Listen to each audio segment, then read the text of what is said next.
Hi, I'm Sanjeev, GCC Ops Leader. Hello, I'm Runa Dhawan, the People Lead, AB and Bev.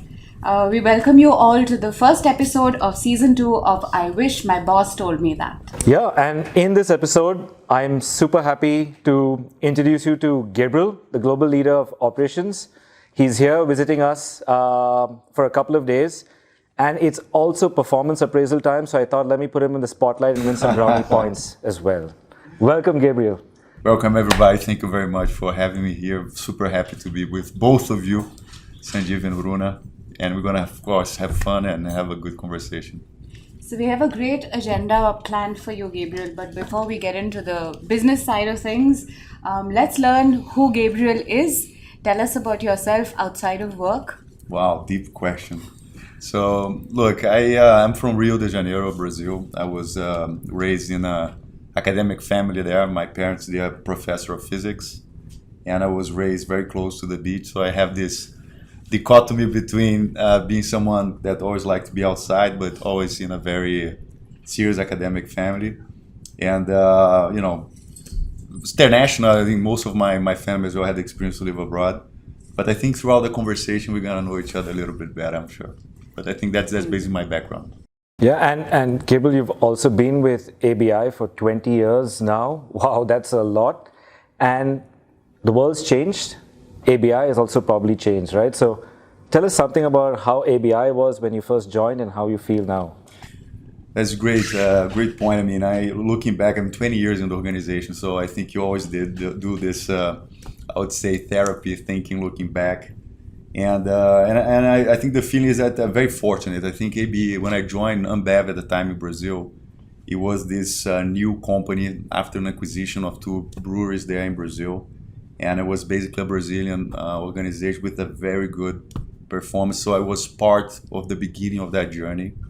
And I think to be fair, when I look back these 20 years, I'm very proud of the way we were able to grow the organization and bring a lot of the culture and the principles of that, I would say at the time, small organization to become the leading, beer organizational beverage company in the world. So a lot have happened, but I think one thing that remained was the culture of the organization.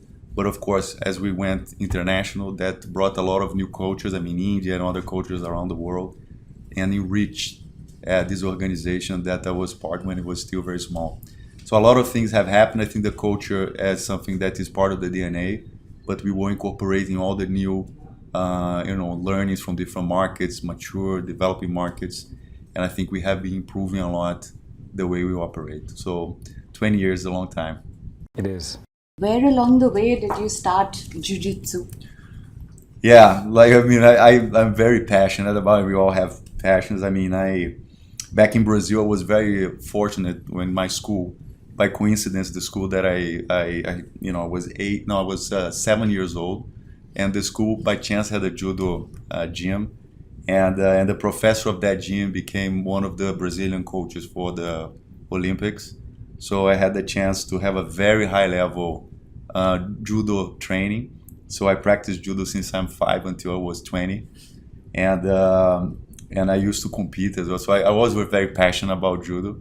But that, as I became old, I moved to jiu-jitsu, which is a bit more light on the body. But what I really like about martial arts, it translates a lot of our world in ABI as well, is problem solving, right? Is the ability for you to be calm in difficult situations. And I think this struggle for you to overcome adversity in the martial arts, something that resonates a lot with what we do in ABI. So that's why I'm very passionate about it, and I think it translates a lot what we do. Yeah, but I'm not a champion anymore. I'd say I'm an old dog without teeth anymore. But I like to have fun. No, but that's amazing. Very inspiring. Yeah, but we're going to get into the business end of the discussion. So for many years, digital transformation was the buzzword, automation is the buzzword. Yeah. But now when we look at operations in ABI, smart operations is the buzzword, a word that you have coined. It's a vision that you've created. So why don't you tell our viewers a little bit more about smart operations? Yeah, first we created, right? I think this group here, and you were one of the I think the leaders that help to build that vision. I think all in all, what is happening is you ask about how the organization have been, changing over these years, and technology really came to transform or help us to transform the organization, and is enabling us to have certain capabilities that we never had before. And I think what is happening with the digitalization is that the concept of the old, let's say, BPO market is changing, because everything that is the more transactional part of the business is disappearing enabled by technology, and is adding a component of intelligence, right, with machine learning and some of the algorithms that is being more available to incorporate that in the way we operate.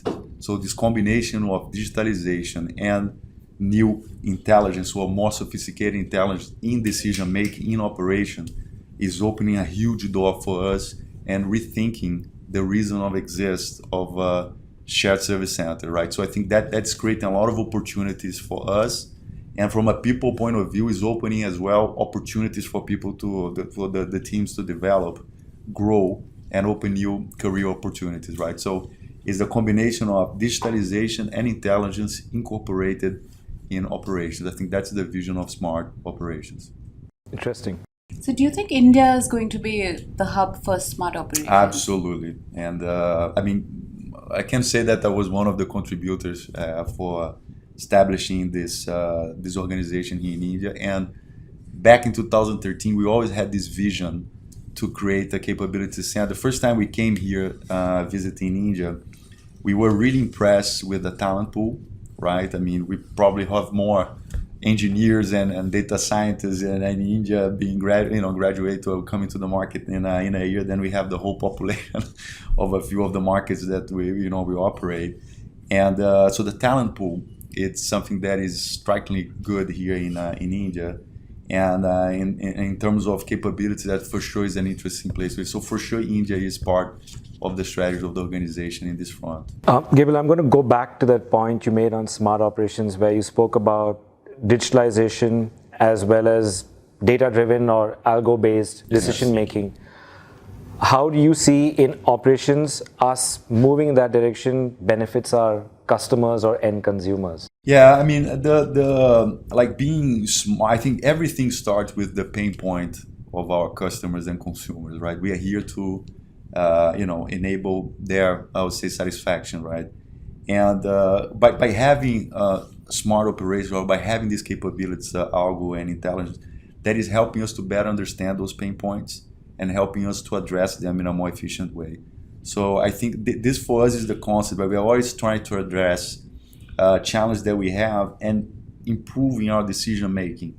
And that algorithms today, because they can hold much more variables and much more complexity than humans normally are able to handle, is giving us better capabilities in decision making. And that's addressing the pain points of customers and consumers, and of course that creates a lot of like a virtual cycle for the company, right? Okay.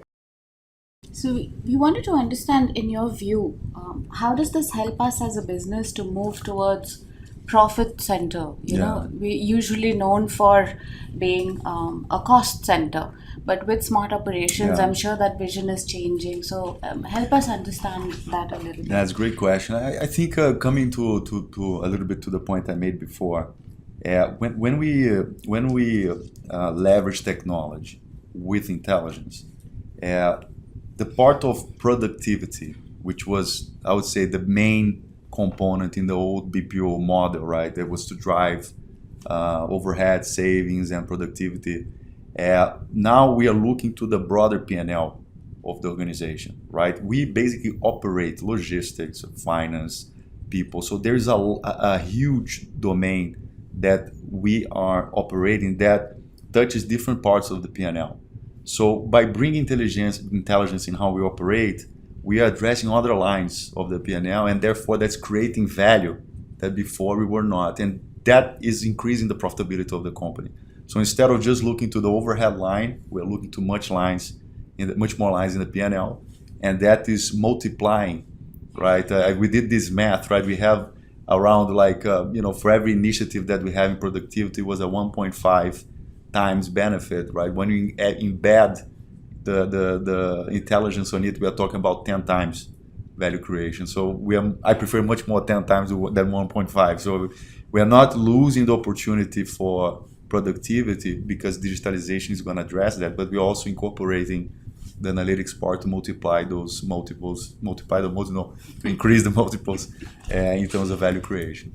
For the purpose of our viewers, a question from them, if I can ask on their behalf, what is the combination of skills that you're looking for? Because it's not only going to be technical, it's not only going to be very specific, right? We're looking for different skills in the talent that will help us take operations smart. So what is your view? Oh, you are helping me with that, right? I think when I say you, like, it's coming from different areas, because we are looking much more for people with different, like a more complete set, right? Before was very much skewed towards only leadership, only or expertise, and because transformation, right? We are changing the way to operate. People need to have more competencies that they had before. So, and of course, to different degrees depending on the position that they are. But we need to really upskill the different competence. So people need to have leadership, but they need to have functional knowledge. They need to understand something about digitalization, agile methodology, right? Because they are part of those squads. They need to have basic understanding about analytics. So they're going to be a much more complete leader or professional there, and that will help us to move faster. If people just work in silos and don't understand the different domains, I think the agility that we have to change is going to be very different. So, of course, with different, I would say, levels of skills, but we wanted to give now people an opportunity to have a broader spectrum of competencies. And I think the reskilling initiative that we're doing together will help us to understand exactly what those skills are and how we're going to upgrade them with the learning and development strategy. So those are very important things for us to prepare for the future that is coming. Oh, it's already now, but it's, just accelerating as we go forward. Yeah, great opportunities. Yeah, and I think, just continuing on that point that you were making, Gabriel, at the end of the day, even with all the digitalization and the smart ops that we're talking about, the ones behind powering that is people, right? So how important do you see our company culture playing into that as an important role in accelerating this journey? Look, as you said, I'm completing 20 years in the organization, and I think the culture that brought us here is a culture of people who take risks, right? And I think more than ever in this world that is becoming, sometimes a bit more volatile, or changes are happening very fast, people who adapt and is open or to take risk and is flexible to adjust. I think that for me, in terms of people, right, the culture of the organization, I think, brings this element of risk-taking and willingness to change and get out of the comfortable zone. I think today a lot of companies don't, stimulate that or likes to be in their comfortable zone. And when change comes, they become a little bit lost or very slow to react. I don't think this is really part of our culture, because we are born to change. We are born to take risk, and we are constantly changing, right? With all the acquisitions we did, all the things. So I think this culture is very appropriate for people who wants to the entrepreneurs or people who like to take risks, right? And so I'm very confident that we have the right culture to deal with this world that is changing very fast. If we had a bunch of people who doesn't like to take risk, I would be very worried, but I don't think it's the case in our company. So, Gabriel, it's been 20 years for you in ABI. It's been 4 years for me.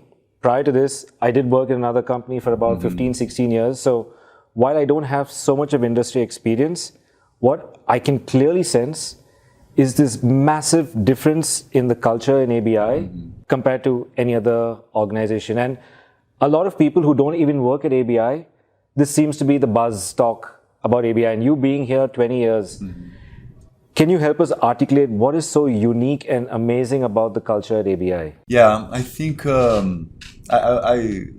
a lot of elements of the culture that I like, but the one that is really distinct over the years, and of course in our job we interact a lot with companies, we benchmark, and of course we try to get, best practice. But I never really felt as much ownership with the people that I work with in ABI that I felt anywhere else, right? And for you really to decide to embark in a journey, a long-term journey, you really need to believe that what you do is meaningful, and you really want to take it personally, and have this feeling that you own something that you're working and putting so much energy. And I think that for me is a distinctive characteristic of ABI. I never really felt that I'm talking with managers, professionals. Like when we work as owners of an organization. We challenge each other, and we always trying to put the company in the center for us, right? And the consumer and the customers on the center, and making decisions that are beyond personal agendas. That ownership, right, is something that brought us here. Even if we changed, right, and we adapt, etc., this core will be with us forever. And I think that for me is the big distinction with ABI. And that when you find people who has this mindset, right, and you have a group of people who think the same, and that really bonds, right, and having very smart people around you that have this mentality, inspire us to think very big and to dream very big about the company that we want to build. And coming to the challenge that we have and talk to the future, I think this is the spirit that takes people and make people successful, right? So that's why I think the culture in ABI is really important in my heart. And that's why after 20 years, it's something that still motivated me. And the dreams that we pursue is every time bigger, right? So I think that's something to keep people alive, and that's why I love ABI. Awesome. Yep. Now we're coming to the most interesting segment of this. It's going to be rapid fire, Gabriel. I'm going to ask you 6 questions very, very fast. Don't think too much, just answer from the top of your mind. Are you ready? No, but let's go. Let's go. Okay. What's the next country on your list to visit? Next country, Japan. What do you like most about India? People. What is the advice you wish your boss told you? Even take more risk. Like, I think take more risk. You wish your boss had told you that? Okay. Top 3 books or movies you think everyone should read or watch? Books. There's one book that is Behave. It's about neuroscience that opened a lot my mind about how the brain works. I'm trying to understand myself, but more than that, it helps as well for us to understand behavior. History is something that I always like. There's a Neil Ferguson book. I would suggest everybody to read Neil Ferguson in everything in history. So I will put like this as an author to follow. And Harari as well, the 21st century, the view that historical historian as well, that project a little bit what's happening in AI, ML, and the changes. I think those 3 books are amazing.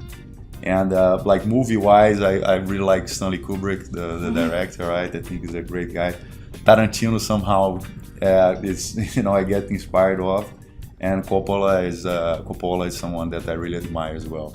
So those are some of the artists that I like and some of the books that I praise. Yeah. What is the souvenir you're taking back home this trip from India? God, the souvenirs, the smiles that I had and the connection that I got. I think that's going to be a great memory after 2 years. I think that's something really special. Yeah, it's great to have you here after 2 years, Gabriel. You always want to hug you. Me too. Very happy. Very happy. So last question, how would you like to be remembered? Honest. Amazing. That was awesome. Yes. That was awesome. And Great. what's interesting, Gabriel, is this is the second show in a row where we've asked the question in terms of the next country.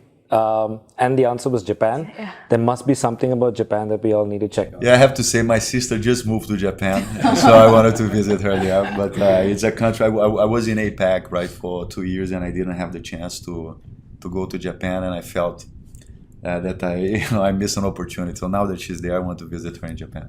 Awesome. Gabriel, it's been 3 years since we've seen you, 2 years since our lives have been turned upside down, but just like one of the important cultural elements we have in ABI, resilience. I think the human spirit has shown the resilience. Here we are all back. Being able to do this was amazing to see you. So, folks, you asked for this. You asked for Smart Ops. Here's the Smart Ops guru. I hope you liked it. Please do put in your comments, send us your feedback, and stay tuned for the next show.